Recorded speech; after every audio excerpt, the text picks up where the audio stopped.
I'm Beth Guckenberger, and this is the Reckless Faith Podcast. Welcome back to the Reckless Faith Podcast. I'm here with my friend and back-to-back colleague, Rob Hall.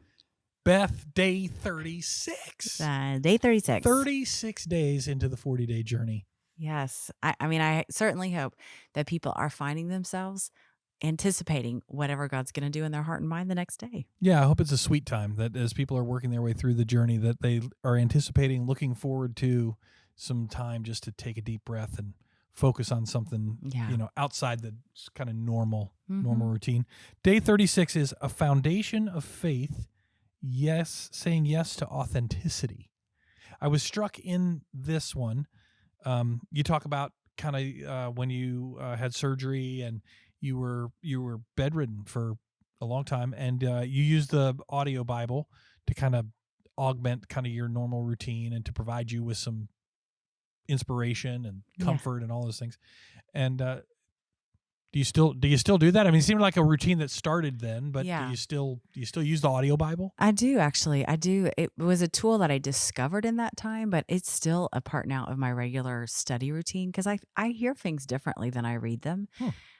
I like to listen anyways to music and podcasts, and I think that's an important part of it. But I use it now, especially in moments when I don't want to read my Bible. I mean, I don't know if I'm allowed to admit that sometimes. I was going to say, what? You can't say that. You can't say that on the Reckless Faith podcast. You can't say, well, I use the audio Bible when I don't feel like reading my Bible. I mean, this is a day about authenticity. So yes, I can. There you go.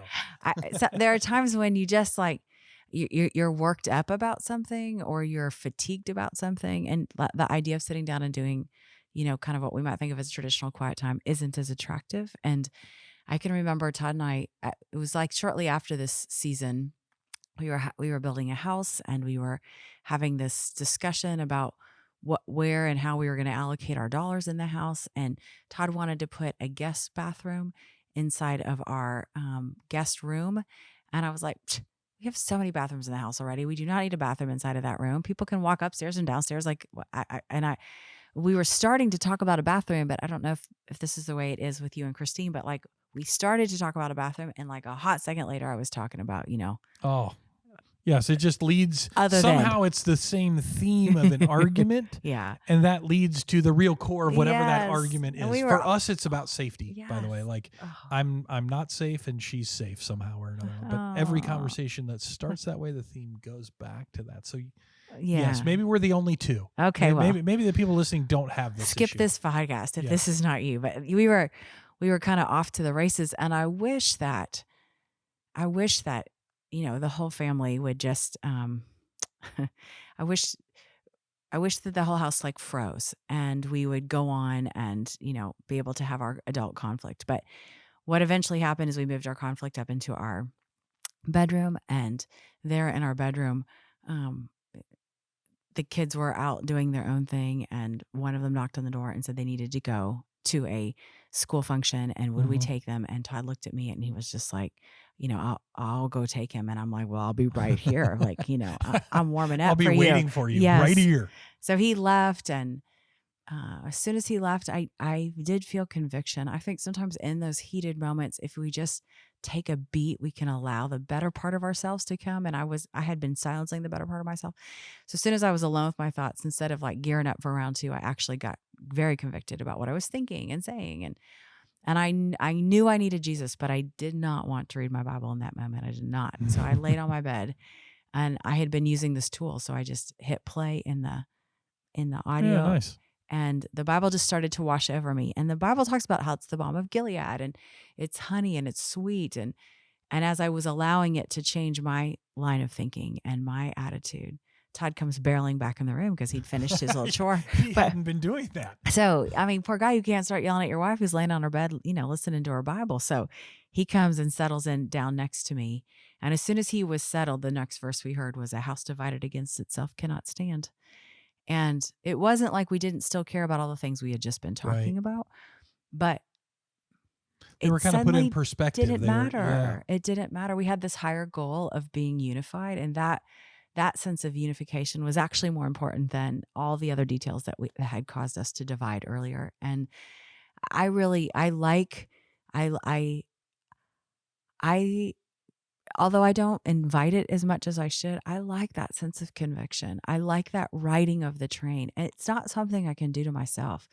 I wrote in this day that I get kind of concerned sometimes when people talk about all the self-help and self-will and self-propelling and self.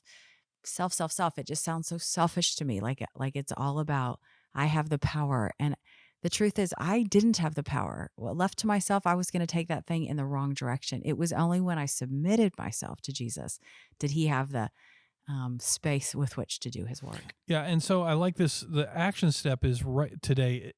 Write down any unanswered questions you currently have. I'll get to the rest in a minute. When it's all about self, when it's all about the argument you're in, when it's all about whatever's going on in your brain, right? We're like, how do I fix this? I don't have the answer, right?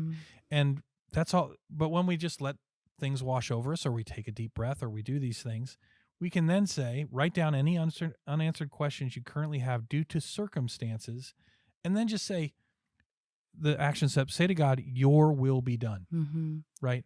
It's just all this stuff is happening, but why am I letting that steal my joy or take away my peace? And yes.